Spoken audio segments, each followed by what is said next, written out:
தங்கமணி என்ன விட்டுட்டு போறேன், நீ இல்லாம நான் எப்படி தனியா இருக்க போறேன்?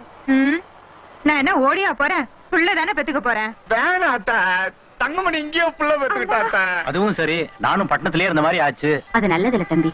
ஒரு பொண்ணு தாய் வீட்டுலதான் குழந்தை பெத்துக்கணும், அதுதான் முறை. இதோ பாரு, நான் ஊர்ல இல்ல, நீ பாட்டுக்க சுத்துன அவ்வளவுதான். சிகரெட்டு குடின்னு ஆரம்பிக்க கூடாது. தங்கமணி சீக்கிரம் வாமா, வண்டி புறப்பட போகுது. நல்லா ஞாபகம் வச்சுக்க, குட்டி கிட்டின்னு சுத்துன பொண்ணு கொன்னுடுவேன்.